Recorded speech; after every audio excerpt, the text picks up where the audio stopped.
Hello, my name is Dr. Scott. And I'm also Dr. Scott, and we're going to be teaching you the flow of the game through demonstration For the game called Quacks of Quedlinburg. To set up Quacks of Quedlinburg, you will need the number of boards per player, as well as all of the component supply, the standard board, and then you can start setting up by collecting each of the colors for your particular board based on the cauldron edge. You'll put the potion right here, the rat component in this little bowl, this little water droplet right here, and then these blank or water droplet, depending on which one you can grab, on the board with their respective starting 0 victory points. You will then need to assemble the bottom left-hand tome where it says you need 1 green, face value 1, 1 orange, a single 3, 2 white 2s, and 4 white 1s. So all of those. Put all of these into your bag. and then you'll put this little fire on round 1. These will track your rounds for 9 rounds total.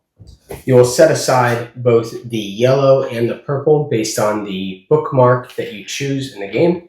If this is your first time playing the game, we would recommend the 1 bookmark for every single spell component aside from orange and black. Black will be based on your player count. So for us, it's a 2 player, so 2 cauldron. If you have 3 or 4 players, then you obviously want the other side.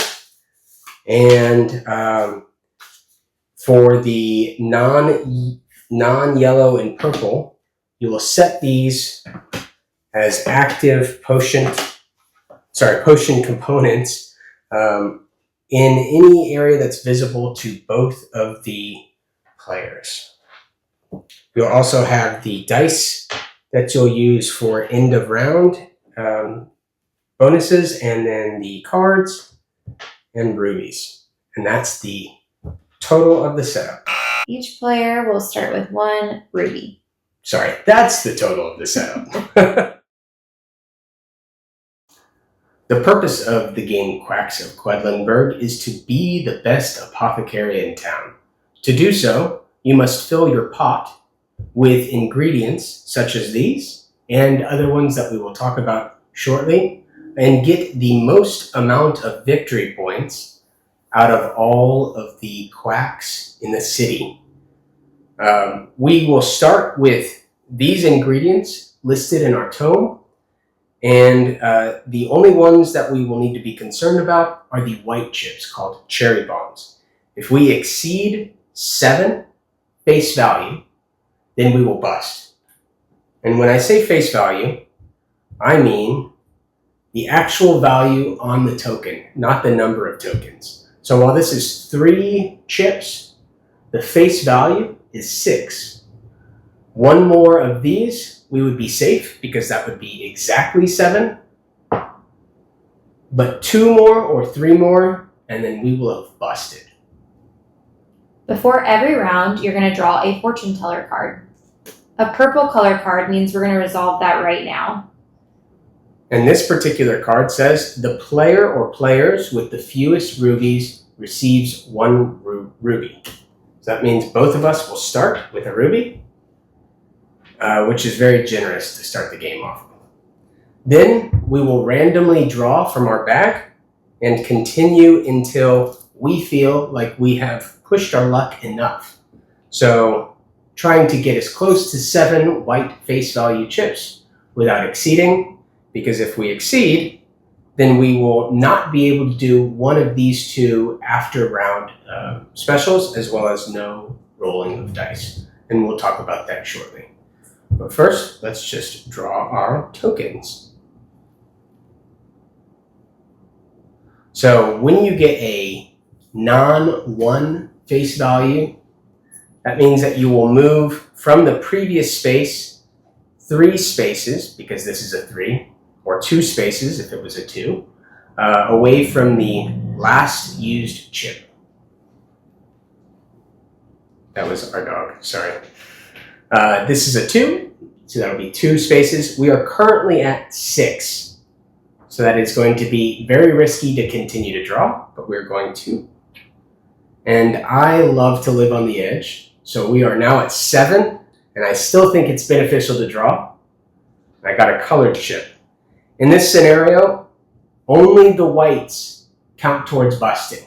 So this orange chip does not actually affect the busting nature. I'm going to continue to draw because, like I said, I'm risky. And I have now drawn all colored chips that we currently have starting out, orange and green. And I've drawn 7 white chips without exceeding. This is the best case scenario for a first round. I would stop here because exceeding further means that I will bust. There are no other colored chips that we currently have in this bag. In this scenario, you've seen my pot. This was a total of 7 white chips, and Becca's pot is going to be a total of 8 chips that are white. That means that she will have busted, and I did not. So the first thing that we will do at the end of each round is roll a dice. So we'll take this, and that's if and only we have not busted, and that's what this little icon is at the bottom right of the right side tome. So I will roll, and I got a water droplet. That's probably the best kind of upgrade that the dice can give you. And so what I do is I switch this to 1. That is a permanent upgrade for the whole game. That means that if we move this accidentally, we need to keep in mind what it was on. It's a huge thing that a lot of beginners mess up on. The next thing that we will do is resolve these specific spell components. First black, but nobody has a black token because again, we started only with green and orange. Then green. So each time you play the game, you can have different spell components that will do different things. But we started with the beginner one to explain this the best. So it says for each green chip that is in the last or next to last chip in your pot, you will receive 1 ruby. And so if you look at my pot, the green chip is, coincidentally enough, in the last place. So that means that I will receive a ruby. Becca has a green chip as well, but it was the second chip played, not the second to last or last, which means she does not receive a ruby. The last thing will be a purple ingredient that we haven't unlocked yet. That'll be actually in round 3, so we will not address that one either. The next thing is whether or not you get a ruby. Rubies will be if your spot, let's say I didn't play this green, if your next available spot has this icon on it, then you will obtain a ruby from this supply. But because I had this covered up, I do not get that. Becca has the same exact scenario where she is on a ruby spot, so she will not get the ruby either. Remember, it has to be the next available. And that is going to be the case for everything from ruby on. So the victory points is based on the next available. So this shows 2 victory points. Now Becca, because she busted, she has to either choose whether she wants 2 victory points or 10, let's say, currency. So generally early in the game, we would suggest newcomers to always get currency because currency can help you dilute your pot. Diluting your pot means that you will have less chances to draw whites. Doesn't mean that you won't draw only and nothing but whites. That happens frequently. But that's just something that we recommend. So for me, I will get 2 victory points, and I am the yellow pot. So I go 1, 2. Becca would choose I'm going to choose to forgo victory points for this first round. And that is just because she busted. So because she exceeded the 7 white chips, she has to choose either or. So either the victory points or the currency. So we both are in the exact same spot. So we'll both get 10 currency to spend. And that will be based on these spell components. Now, the general rule for spell components is you can buy 2 spell components as long as they're unique, which means you can't get 2 greens, and you do not have to get 2. So all you need to do is make sure that the current or the next available spot, whatever you buy, is not going to be exceeding that cost. So for instance, I could get a 1 face value green, because that's a total cost of 4, and then a 1 face value red, because that's a total cost of 6. So 4 plus 6 is 10, so that would be perfect. But if you wanted to just risk it for the biscuit, you could choose the black. The black chip is probably one of the strongest early game chips, especially if not everyone is going for the black chip, because it allows you to move your water droplet every single round that you draw it, as long as you exceed at least 1 neighbor. And that's a permanent upgrade, just like that dice roll that I did. And yeah. So I'm going to choose a 1 green and a 1 red. Becca, what are you going to choose? I'm going to do a 1 blue and a 1 green. Excellent. All right, and then once we do that, the last thing that you can choose to do is you can spend 2 rubies to either move your water droplet up or refill your potion. Now, we didn't use our potion, but what the potion is, and we would recommend using this later on in the game instead of touching it early, is it allows you to put a white chip back into the bag. Now, there are some rules to this. It has to be the most recent chip that you drew, and the chip cannot have caused you to bust. So if your pot exceeds 7 at that point, you can't retroactively flip this and say, I used it, so I didn't bust. That is an illegal move. So we will take these back, and we will decide whether or not we individually want to move our water droplets. I think it's a great move early on in the game, so I will spend 2 rubies to move my water droplet once. I'm also going to spend my 2 rubies.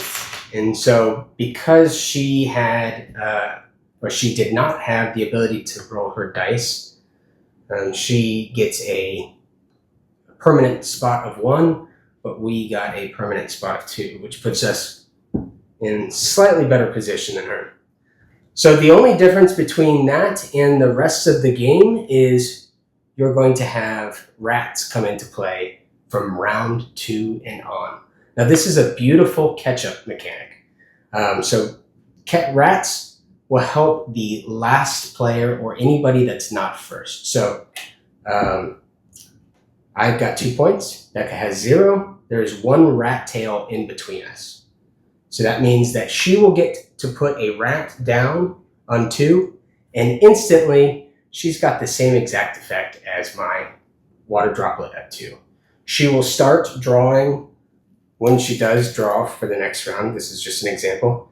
She'll start drawing from the rat, just like I will start from the water droplet. But the next couple of rounds will be an introduction of new spell components.